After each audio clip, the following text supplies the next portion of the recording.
May nga po, Negros. Ini ang Digicast Negros 10. Ang nagapanguna nga napulo ka mga balita sa isla sang Negros ang amon ni kadulong sa inyo. Update ninyo kami via Facebook, YouTube, kag sa Kika Channel 11. Nagbabatian mo kami sa FM station nga 91.1 FMR Bacolod. Kagyari na ang top 10 nga mga balita sa Negros subong adlaw. Bacolod LGU handa nga tubangon ang reklamo sa mga abogado angot sa clamping kag towing operation sa Guasang Hall of Justice. Ordinansa nga nagamando sa paggamit sa helmet sa San Carlos City proper, ginlift. Kadi sa LGU, nagpaatag nga hindi matuod nga naglagsanay ang Army kag NPA padulong sa sitio Alimatok. Taripa sa mga tricycle sa Bacolod, plano nga i-regulate sang konseho. Kag sa Good Vibes, Ben and Ben, parokya ni Edgar kag Sam Melby, maga-concert sa Victoria City sininga bulan sang Marso. Inatanan sa Digicast Negros 10. Sa number 10,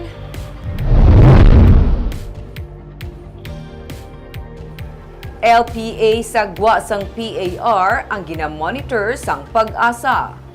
May low pressure area nga ginamonitor karon ang pag-asa sa gwa sang Philippine Area of Responsibility. Sunod sa pag-asa, gamay ang tsansa nga mag-develop ini sa isa ka bagyo o kung magsulod sa Philippine Area of Responsibility tubtub sa Marso 1. Nagadala naman sang ulan ang trough sang LPA sa Mindanao. Nangin mahinay naman ang hangin nga amihan.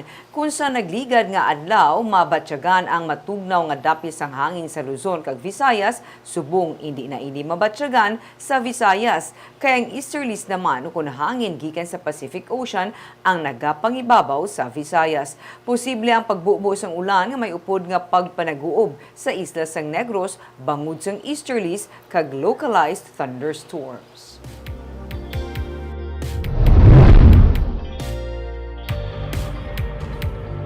Sa number 9, taripa para sa mga nagabiyahe nga tricycle i-regulate sang konseho sang Bacolod. Madamo na sa mga reklamo nga nabato ng syudad angot sa tuman kamahal nga pagpangontrata sa mga nagabiyahe nga tricycle sa mga pasahero.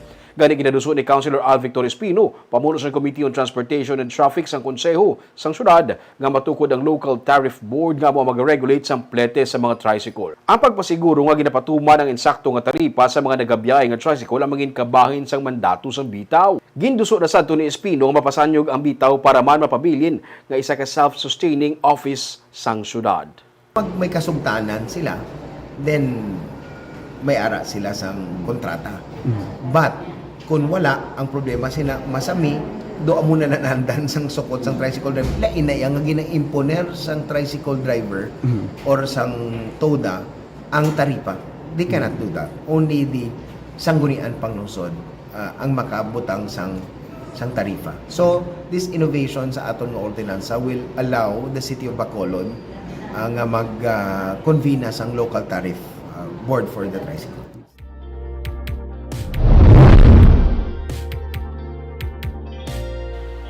Sa number 8, construction sang diversion channel yara na sa 35%. Ginalauman ini nga magahatag sang solusyon sa problema sang pagbaha antes sa bulan sang Hunyo nga tig-ululan na. Gininspeksyon ni Bacolod Congressman Greg Gasataya ang diversion channel project ng DPWH Bacolod sa Dalan Burgos sa reclamation area. Sa post ng kongresista sa iya Facebook page, iyagin sila nga yara na sa 35% ang construction sang proyekto.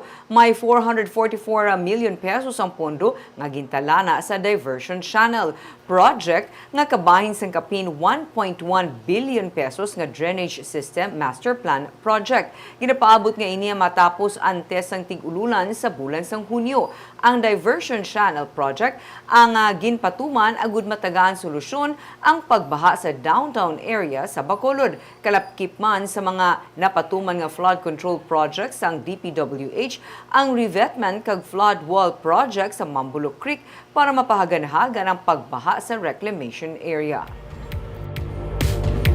Sa number 7,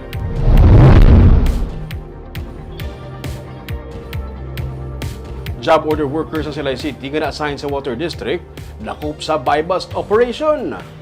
Arestadong isa ka job order employee nga na-assign sa Silay City Water District kag isa pa ka lalaki sa buy-bust operations sa Silay PNP sa Matagoy Interior, Barangay Rizal, Silay City, Miyerkules ang hapon. Ginkilala ang JO kag subject sa buy-bust operation nga si Jomel Monteflor, 38 anyos kag plumber sa Silay City Water District kag residente sa Barangay San Jose, Ibi, Magalona. Upod nga na-aresto si Genesis Palma. Nakuha sa mga suspect ang 13 grams sang suspected shabu nga nagabalor sang 88,400 pesos.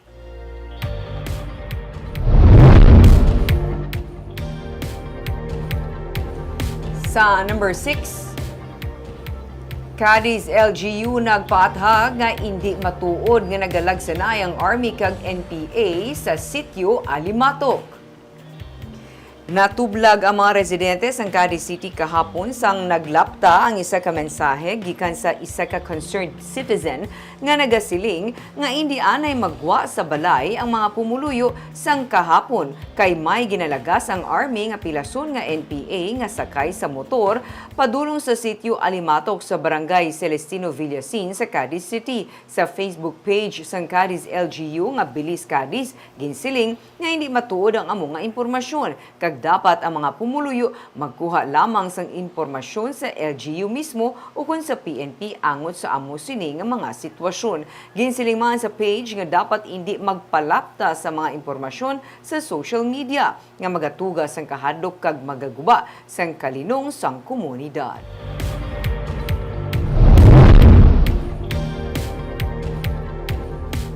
Sa number 5, assessment and recommendations ng City Agriculture Office sang Kabangkalan City ang ginahulat may angot sa kahalitan sang El Nino phenomenon.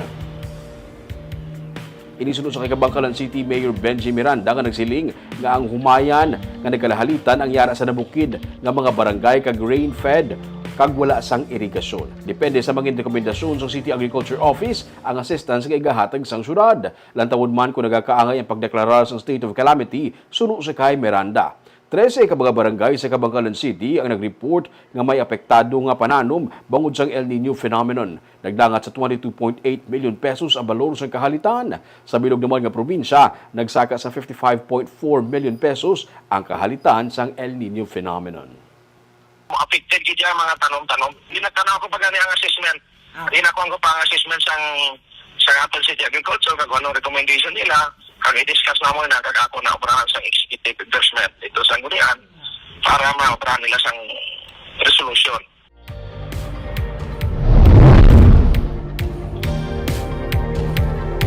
Sa number 4, pagpanagtag sang assistance o kun ayuda sa mga hog raisers nga apektado sang ASF sa Bacolod City ang ginpadayon agudto may mabaton man sila sa idalom sang AX. 4 kanayon, 13 ka baktin kag 7 ka fattening nga ginasagud ni Sara Hardinico sa Barangay Alihis ang nagkalamatay sang ginigo sang balatian ang mga baboy sa Bacolod sang nagligad nga tuig. Matapos ang validation sang ASF Task Force sa mga kabarangayan nga apektado sang ASF, liwat man nga ginsuguran kaina sang DSSD ang pagpanagtag sang ayuda para sa mga apektado nga hog raisers. Si Hardinico may 10,000 pesos nga nabaton, kulang ini sa iya ginapaabot para kuntani mabawi ang kapin 200,000 pesos nga kapirdihan sa negosyo bilang hog raiser. Patag ni City Legal Officer Attorney Romeo Carlos Ting Jr., nagligad pa nga tuig sa na-release ang syudad ang kapin na 10 milyones pesos nga indemnity fund para sa mga apektado nga hog raisers sa syudad. Gani kutob sa mga hog raisers nga kulang kag naulihi sa pag-submit sang requirements para sa ayuda, ang ginpangitaan na lang sang paagi nga makabaton sang financial assistance gikan sa assistance to individuals in crisis situation nga pondo sang DSSD. Ano na ang ila na hindi na naambal na sa dito sa depopulation na ang ila na sa AX na lang na funds kay tungod iway to sila kapasar sa sa executive order to na may Indemnity. May category.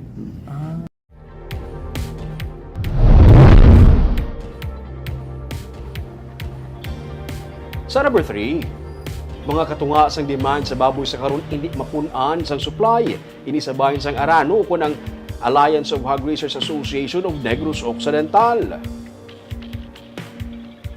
Patag ni Rick Lauron, ang presidente sang grupo nga mga local hog raisers sa ilang nga monitoring sa ilang nga mga grupo may kakulang sa supply. Rason man nga may pagsaka sa presyo sang baboy sa merkado.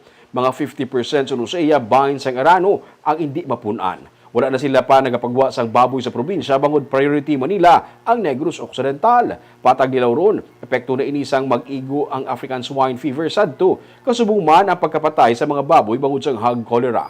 May ara gani suno sa iya sang naalang-alang pa i-harvest pero ginahatag na lamang bangod sang kataas ang demand. Ginakalipay nila ang executive order ni Governor Eugenio C. Lacson bangod luyag nila nga matayuyon ang recovery sang industriya. Labi na nga karon maayo ang resulta sang sentineling. May pila pa ka bulan suno sa iya nga ila ginapaabot nga tigayon maka-repopulate o kung maulian ang hog industry sa probinsya. Kita mo sa buong rin, no? Ang nagka-close nga mga pet shop. So, siguro mas 50% siguro no, to the demand. So, muna yung aton nga pagkataw. 50%. May namo ng mga pet shops diri sa aton nga kung hindi man nag-close. Pero hindi siya consistent, no? May baboy, may yaw sila. Kung wala, wala man. Okay. Hindi man na siya sa total sa province, no?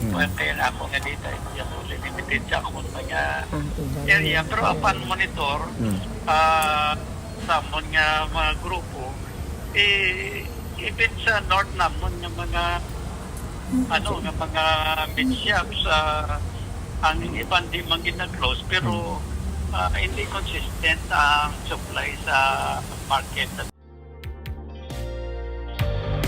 Sa number 2, paggamit sang helmet sa mga motorcycle riders sa city proper sa San Carlos ang ginlift. Tuyo sini nga mapanubo ang crime incident sa syudad kasubong man mas mapadasig ang pagkilala sa mga suspect. Ang executive order ginpagwa kasunod sa natabo nga pagpanghaboy sa Granada sa isa ka nagasakay sa motorsiklo sadtong Pebrero 27 kung sa diin 3 ang nagkala sa maran. Namutikan nga kalabanan sa mga krimen sa syudad ang nabuhat sa mga yadtong nagagamit sang helmet para matago man ang ilang nga identity suno sa EO. Ang EO nga ginlagdaan ni Mayor Renato Gustilo nagamando sang paglift sang order nga nagapatuman sang paggamit sang helmet sa mga motorcycle riders sa city proper. May limit man sa speed sini sa 40 kilometers per hour. Nakabutang man sa EO nga gina-require ang paggamit sang helmet sa mga motorcycle rider pagwa sa syudad kag ini ang nagalakip sang gikan sa San Cavil Subdivision sa Barangay Rizal, gikan sa City Hardware kag gikan sa Kalingking Bridge. Kaag sa numero 1 sa mga balita, subong adlaw.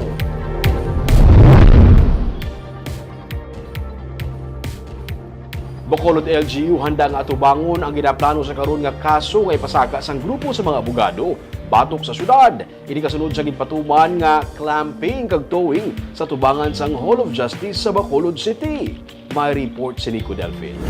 Magluwas nga kulang sa signages kag pagtala na sang tow-away zones. Ginakwestiyon karon sa pamunuan sang Integrated Bar of the Philippines Negros Occidental Chapter ang pagpatuman sang syudad sang clamping kag towing ordinance. Ginsiling ni IBP Negros Occidental Chapter President Attorney Jerry Liana sa DGCAS Negros nga antes pa man ginpatuman ang ordinansa na plasta na dapat kuntani ang mga regulasyon ilabi na sa bahin sang Gatuslao Street kundi may pending sila nga request sa Konseho sang Bacolod para kuntani matagaan sang konsiderasyon ang mga lawyers nga masami may mga kaso nga gina-attender sa Hall of Justice. Sang nagligad lang nga simana sang magpatuman sang clamping kag towing operation ang katapo sang bitaw sa among nga dalan. Bagay nga nagreklamong pila ka mga katapo sa IBP nga karon nagaplano nga magpasaka sang kaso batok sa mga natungdan. Ginsiling ni City Legal Officer Attorney Romeo Carlos Ting Jr. handa sila nga mag-atubang sa kaso nga sarang ipasaka sang grupo sa mga abogado. Iya ginpathag nga ginpatuman lamang sang bitaw ang City Ordinance 338 kundiin may mga salakyan kag motorsiklo sa kilid sang dalan Gatuslao nga naga-double park kag nagaserbi na nga obstruction sa dalan. ila na iya right ya kung pag sa interpretation na dapat may amo gina strictly amo gina depende sa korte kung anon gid sa korte na dapat hindi takatuwing kung wala pinta, dapat may pintagit. Kay actually pag lantaw ko sa ordinansa, pag sugod pa lang sa ordinansa, bag-o to yung pag-introduce na may clamping kag tuwing, amo to naging power ang ano na dapat may signage. Pero sa uli na pag-implement na malang taniya subong pag-implement o carry over na lang to sa implementation sa previous sa mga administration na may towing and clamping na suli galing naguba tong towing truck sa ang city na amon subong nag-implement sila. Bukas man ang pamunuan sang bitaw sa mga reklamo batok sa ila. Pero nanindugan man ang pamuno sang City Legal Office nga mga padayon ng clamping kag towing operation sang syudad. Kung maunta-tunta ni kung mag-file magit sila, dapat may injunction kung before ta na before ta hindi na magsigi towing and clamping kag i-declare gini sang sang court na unconstitutional ni ang ordinansa. Until then, sige implementation. Katapo man si Ting sang IBP kag nahangpan niya ang hinyo sa mga abogado. Pero siya gani mismo ang nag-adjust man sa sitwasyon. Nagapangita man siya sang parkingan sa malayo kag ginalakat lang pakadto sa Hall of Justice kung may hearing para hindi manginsablag sa dalan ang iya nga salakyan. Nico Delfin para sa DGCast Negros.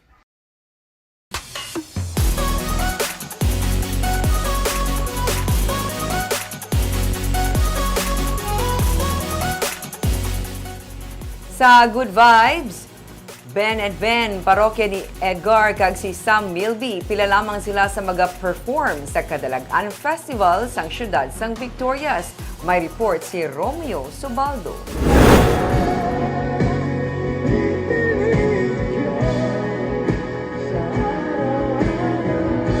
Wala ka makalantaw sang live concert sang Ben and Ben sa Bacolod sang weekend? May tsansa ka pa. Kag, libre lang. Kay man, sa 26 Kadalagan Festival sa Victoria City, pwede mo ma-enjoy ang kanta sang most streamed OPM artist sa Spotify nga Ben and Ben.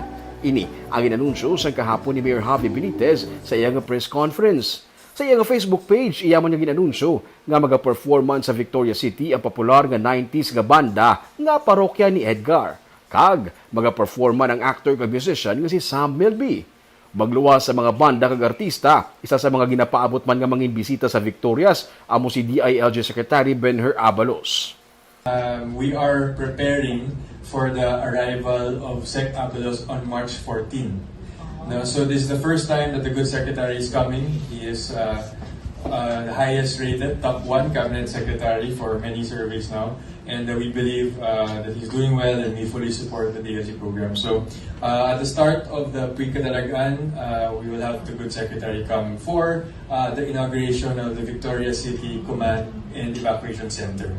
Magluwas ini, may mga sports events man nga hiwaton sa Victorias. Ang parokya ni Edgar sa March 21, si Sam Milby March 22, kag ang Ben and Ben sa March 23.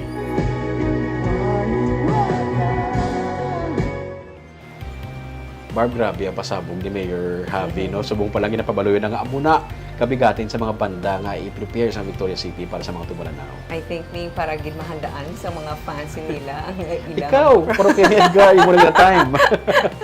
Please everybody happy sa pa-concert ni Mayor. Kaagap ito mga balita sa Negros subong nga adlaw. Kay man sa panahon karon importante nga may ihibalo ka sa nagakatabo sa imo nga palibot. Kung dapat balanse kag eksakto mga impormasyon. Padayon kami nga magapangalagad sa Negrosanon. Ako si Barbara Mijares. Tubtub sa buwas, ako naman si Romeo Subaldo, mayong hapon.